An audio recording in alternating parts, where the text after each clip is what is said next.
बंदो गुरुपद कंज, कृपा सिंधु नर रूप हरि। महामोहतम पुंज, जासु बचन रवि कर निकर। प्यारे लोगों, ऐसे दिनों में जबकि केवल धूप ही धूप है और अन्न की बहुत महंगी है, अन्न की महंगी के कारण से सब चीज़ें की महंगाई बढ़ती गई है, तब भी आप लोग सत्संग करने के ख्याल से यहाँ आए हैं। इसलिए मैं कुछ कहता हूँ।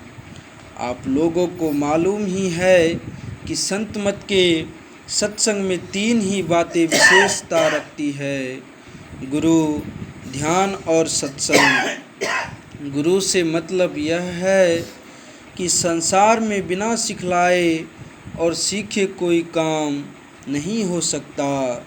संत मत में गुरु को बड़ा महत्व दिया गया है।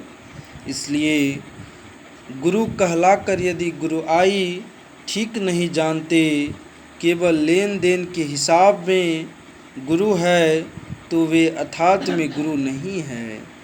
गुरु को अध्यात्म ज्ञान होना चाहिए। सरकारी विद्यालय में जो ज्ञान है उससे कोई हाकिमी, कोई वकालत आदि करते हैं। संत मत कहता है हाकिम भी बनिए, वकालत भी कीजिए, लेकिन यह भी ख्याल रखिए कि एक न एक दिन कभी न कभी मेरा और सब लोगों के शरीर भी छूट जाएंगे।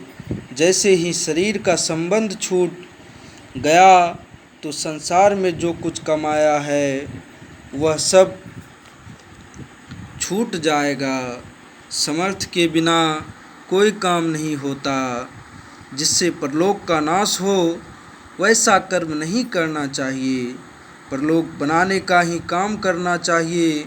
परलोक से मतलब यह है कि जिस लोक में जाकर कभी लौटे नहीं, यह सबसे बड़ी बात है। यह भी बड़ी बात है कि 2 प्रकार का सत्संग होना चाहिए। अभी जो हम लोग बैठकर धर्म कथाओं की चर्चा करते हैं, सुनते हैं, यह तो ज़रूरी है, लेकिन अंतर का भी सत्संग होना चाहिए। शरीर के अंतर में जो सब इंद्रियां का मालिक शरीर ही है, यानी जो शरीर को धारण करे वह अवश्य है। शरीर को धारण करने वाला को आत्मा कहते हैं। उसको जानने के लिए अंतर का सत्संग होना चाहिए। अंतर के साधन में जप और ध्यान है। ईश्वर संबंधी कोई शब्द बराबर जपना बहुत अच्छा है। एक तो मौखिक जप होता है, दूसरा उपांशु जप होता है और तीसरा मानस जप होता है। मानस जप होना अच्छा है।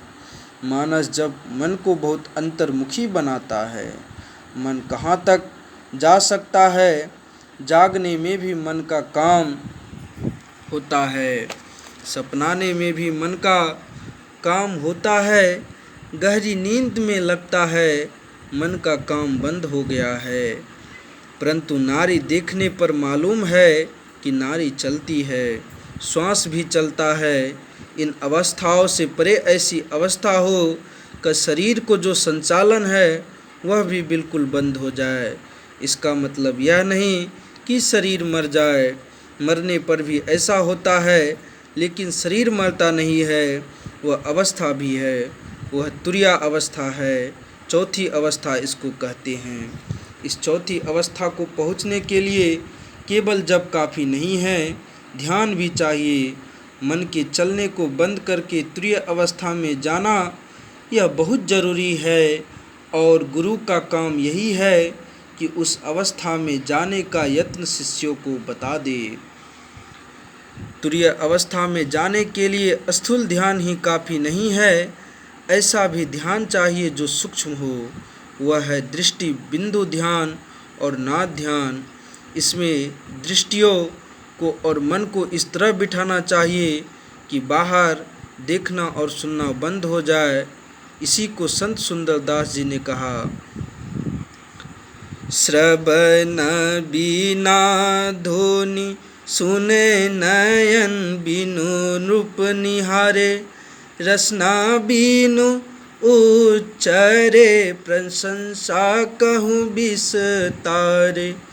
नृत्य चरण बिनु कर हस्त बिनु ताल बजावे। अंग बिना मिली संग बहुत आनंद बढ़ावे। बिनु शीस नवे जहाँ सैव्य को सेवक भाव लिए रहे। मिली पर मातम सो आत्मा परा भक्ति सुंदर कहे। मिली पर मातम सो आत्मा परा भक्ति सुंदर कहे।